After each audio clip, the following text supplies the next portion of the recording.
Hey, how you doing today? I am Coach Ryan Fanley. I'm here in the VIPAR pit. Today I want to give you 2 exercise variations for your hamstrings and your posterior chain that you can put in your workout whenever your back is feeling a little bit blown up. So I love deadlifts, barbell deadlifts from all different angles and types.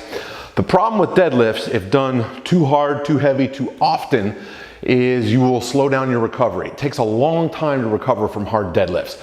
So sometimes if I'm starting to feel particularly blown up, but I still want to get a stimulus for my hamstrings and posterior chain, I will use these 2 variations, oftentimes in a pairing. So doing A1, A2. Now it's the exact same exercise, same movement pattern, but we're just changing where the load occurs. So one of them is a more stretched position movement and the other is a more contracted position movement. It is a single leg RDL. Let's jump right into it. So RDL stands for Romanian deadlift, and it's basically a stiff-legged deadlift. Not completely stiff leg, your knee should have a very, very slight bend to it. But you can do it with a barbell and 2 legs. However, the goal here for these exercises is to reduce the total loading on the lower back while still providing stimulus to the hamstrings and posterior chain. Now, quick word on balance. If you are training for the circus, if you are training ankle rehabilitation, if you are training because you like to stand one-legged on a Swiss ball, touch your nose, balance, and juggle, then don't do this with any hand support. Do it freestanding. If, however, your goal is to load the hamstrings, I do like to use the offhand gently on some type of support. I say 2 fingers just resting on something to allow a little bit of balance, okay?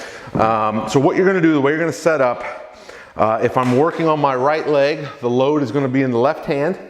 So I'll grab a dumbbell here.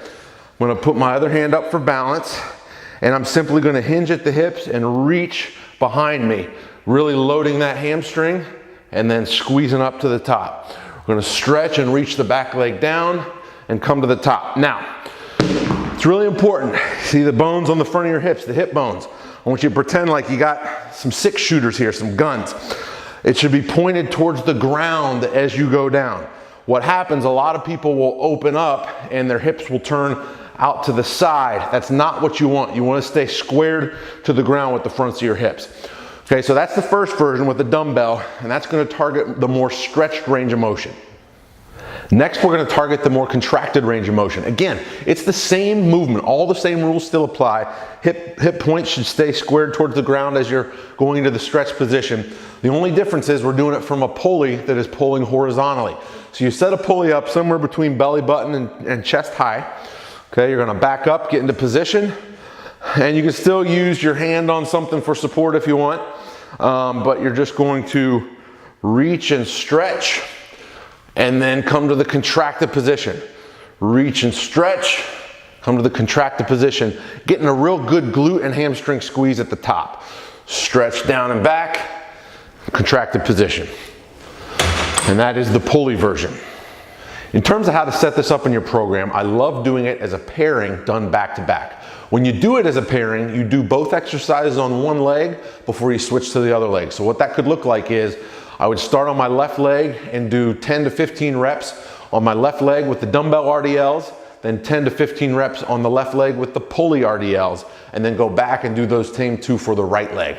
I like to do higher repetitions with this, again, to keep the load a bit lighter and get more of a pump in the hamstrings. This is not one of those movements that's going to get you super strong, but it is going to provide volume, muscle growth, cellular swelling, all those things that are beneficial ultimately to support your strength efforts. So I hope you like these 2 exercises, incorporate them into your program, do them correctly.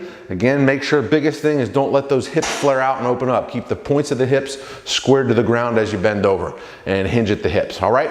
I'm Coach Ryan Fanley. If you like these videos, please hit subscribe below and I'll catch you next time.